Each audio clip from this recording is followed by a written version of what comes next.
बहुत पुरानी बात है। पंचनद देश में एक राजा था। राजा की 7 बेटियां थीं। एक दिन राजा ने बेटियों से पूछा, मैं तुम्हें कैसा लगता हूँ? बड़ी बेटी ने कहा, आप मुझे शहद से मीठे लगते हैं। दूसरी से पूछा तो उसने कहा, आप मुझे गुड़ जैसे मीठे लगते हैं।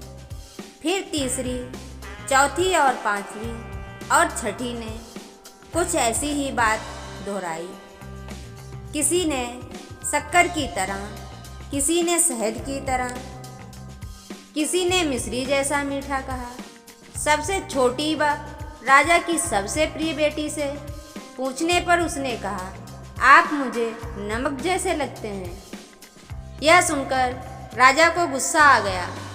उसने राजकुमारी से पूछा, तुमने मुझे नमक जैसा क्यों कहा? लड़की ने मासूमियत से जवाब दिया, पिताजी, मैंने जैसा महसूस किया है वैसा ही तो कहा है। यह सुनकर राजा का गुस्सा आसमान पर चढ़ गया। और या तो हम सभी जानते हैं कि गुस्से में आम आदमी भी होशो हवास खो बैठता है। उसने लड़की से कहा, नालायक, मैं तुझे इसकी सजा दूंगा। लड़की बोली, मेरे भाग्य में जो लिखा है वह होकर रहेगा। वैसे राज ज्योतिषी ने मेरे भाग्य में रानी बनने की बात कही है। राजा ने गुस्से में सेवकों को आदेश दिया कि नगर से किसी भी कोढ़ी आदमी को उठाकर लाओ और इस छोटी लड़की की शादी उससे कर दो। राजा की बात सुनकर सब लोग चिंता में डूब गए। रानी ने हाथ पांव जोड़े। मंत्रियों ने राजा को समझाया, लेकिन राजा ने उनकी एक न सुनी। सेवक एक बूढ़े कोढ़ी को उठाकर राज दरबार में ले आए। राजा ने छोटी बेटी का विवाह रस्मों रिवाज से उस कोढ़ी के साथ कर दिया। राजा की बेटी ने अपनी जरा भी उदासी प्रकट न होने दी।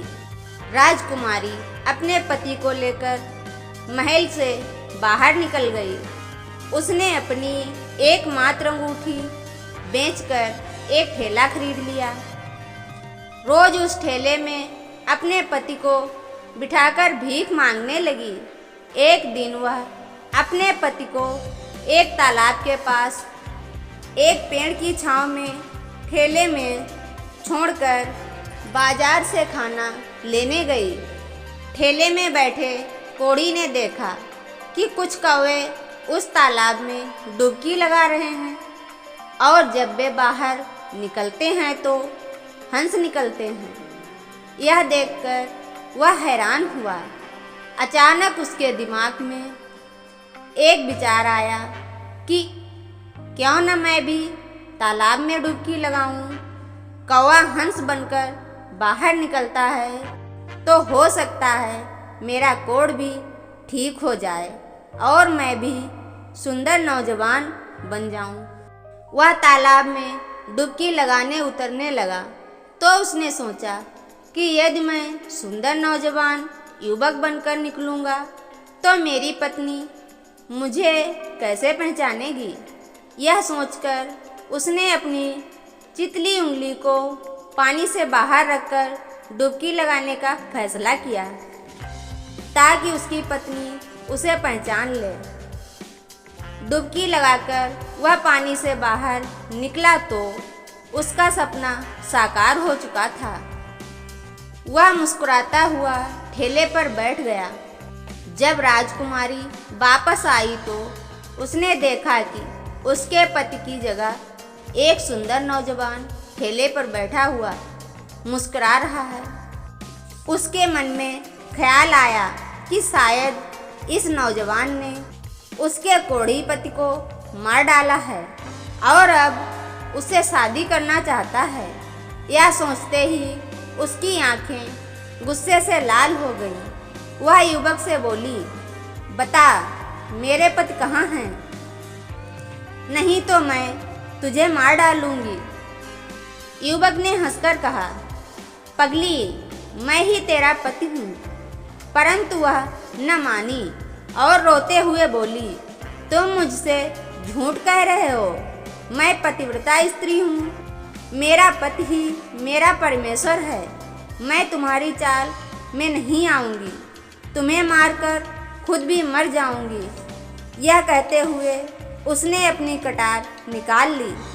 नौजवान युवक अपनी पत्नी के सच्चे प्रेम की मन ही मन सराहना करने लगा।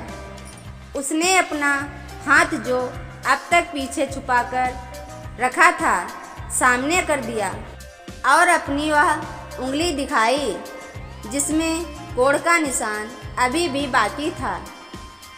राजकुमारी ने अपने पति को पहचान लिया। युवक ने बताया कि वह कश्मीर का राजकुमार है। एक बार उसने भूलकर एक साधु का अपमान कर दिया था। उसकी जरा सी भूल के कारण साधु क्रोधित हो उठा था और उसने मुझे कोढ़ी होने का शाप दे दिया था।